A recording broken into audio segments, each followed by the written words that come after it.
Este é um trabalho voluntário, sem fins lucrativos, que oferece livros gravados em MP3 para aqueles que não têm condições de ler livros impressos. Para ouvir este e outros livros gratuitamente na íntegra, acesse nosso canal e leia as instruções na aba Sobre. Este livro foi gravado para o uso exclusivo da pessoa com deficiência visual, não podendo ser comercializado de acordo com a Lei nº 9.610, de 19 de fevereiro de 1998. 90 anos depois de começarem a surgir, os insights da física quântica continuam sendo um mistério para a maioria das pessoas. Mesmo assim, quando se compreende o significado da descoberta dos neuropeptídeos, a compreensão do quantum exige apenas mais um passo. Essa descoberta foi muito importante por ter mostrado que o corpo é suficientemente fluido para se misturar à mente. Graças às moléculas mensageiras, eventos que aparentemente não têm nenhuma ligação, como um pensamento e uma reação do corpo, agora mostram-se mais consistentes. O neuropeptídeo não é um pensamento, mas move-se como ele e serve como ponto de transformação. O quantum faz exatamente a mesma coisa, só que o corpo estudado nessa questão é o universo, ou a natureza como um todo. Precisamos estudar o quantum de uma molécula. Um neuropeptídeo aflora na existência ao toque de um pensamento. Mas de onde vem esse afloramento? Um pensamento de medo e a substância em que ele se transforma estão de algum modo ligados a um processo oculto na transformação da não-matéria em matéria.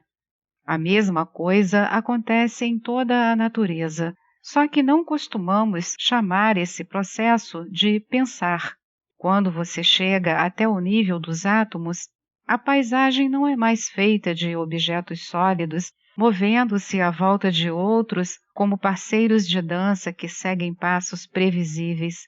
As partículas subatômicas são separadas por enormes espaços numa proporção para cada átomo de 99,999% de vazio.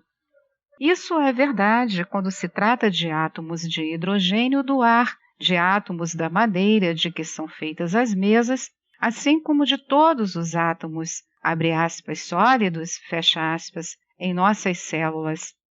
Portanto, tudo o que consideramos sólido é tão vazio quanto o espaço intergaláctico. Como essas tão vastas extensões de vazio, salpicadas de longe em longe por partículas de matéria, podem se transformar em seres humanos? Para responder a essa questão, é necessária uma perspectiva quântica. Com a compreensão do quantum, entramos numa vasta realidade que abrange desde os quarks às galáxias. Ao mesmo tempo, o comportamento da realidade quântica acaba ficando muito íntimo. De fato, ela é a linha mais tênue que separa o corpo humano do corpo cósmico. Em seu projeto monumental para convencer todos os físicos a seguirem certas leis consistentes e racionais, Isaac Newton explicava as obras da natureza em termos de corpos sólidos, movimento em linhas retas e constantes fixas que regulavam todos os eventos físicos. Este é o modelo da natureza como um complicado jogo de bilhar, sendo Newton o principal jogador. Como a matéria e a energia permaneceram dentro dessas regras estabelecidas, não havia necessidade de teorizar sobre um mundo oculto. Tudo acontecia às claras. Podemos expressar essa ideia com um simples diagrama. A é uma causa, B, um efeito. Eles estão ligados por uma linha reta, demonstrando que causa e efeito estão ligados logicamente no mundo que nos é familiar, o mundo dos sentidos. Se A e B são duas bolas de bilhar, fazer com que uma bata na outra é um evento previsível. No entanto, se A for um pensamento e B um neuropeptídeo, esse diagrama já não serve. Não existe uma linha reta de ligação entre um pensamento imaterial e um objeto material, mesmo que seja minúsculo, como uma molécula peptídeo. Em vez desse, é necessário um diagrama que tenha uma curva em U cortado ao meio horizontalmente por uma linha. As bordas superiores do U referem-se ao ponto A e ao ponto B. O formato em U mostra que o processo que deve acontecer não se realiza acima da linha no mundo racional de Newton. Existe uma transformação oculta em andamento, a de um pensamento em molécula. Essa transformação não leva nenhum tempo nem acontece em algum lugar. Realiza-se apenas por impulso do sistema nervoso. Quando você pensa na palavra rosa, muitas células nervosas precisam ser acionadas. Ninguém sabe quantas, mas digamos 1 milhão, o que talvez seja absurdamente pouco. Mas essas células não se comunicam umas com as outras, passando a mensagem de A a B, a C e assim por diante, até todo o milhão tê-la recebido. O pensamento apenas acontece, localizando-se subitamente no espaço e no tempo, e com ele todas as células do cérebro mudam sincronicamente. A perfeita coordenação desse pensamento-evento, com 1 milhão de células cerebrais que fazem os neurotransmissores, certamente aconteceu abaixo da linha. Toda a área abaixo da linha não é uma região para ser visitada no espaço nem no tempo. Ela apenas está presente aonde quer que você vá, quando seus pensamentos se transformam em moléculas. Ela poderia ser imaginada como uma sala de controle que relaciona qualquer impulso mental com o corpo. Em qualquer tempo, os 15 bilhões de neurônios do sistema nervoso podem ser coordenados com perfeita precisão pelo comando abaixo dessa linha. A mesma mudança de causas e efeitos de linhas retas em curvas em formato de U ocorreu ao nascer a física quântica. Mesmo quando tudo na natureza parecia acontecer acima da mesa de jogo, de acordo com a teoria clássica newtoniana. Obviamente, os físicos deixam os eventos mentais fora do quadro, umas poucas coisas que não podiam ser explicadas sem uma curva. A mais evidente era a luz. A luz pode se comportar como A, uma onda, ou B, uma partícula. As duas são totalmente diferentes na física newtoniana, já que as ondas são imateriais e as partículas concretas. Mas a luz, de algum modo, atua como uma ou outra, dependendo das circunstâncias. Nesse caso, deve ter feito uma curva abaixo da linha do U, sendo as bordas superiores do U, de um lado, a partícula e de outro, a onda. É fácil ver a luz como uma onda ou vibração.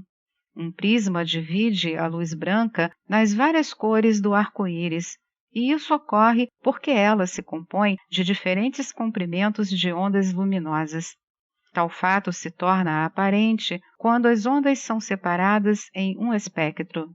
A luz de uma lâmpada incandescente tem seu próprio espectro de comprimentos de onda, que é gerado quando a eletricidade atravessa o filamento de tungstênio.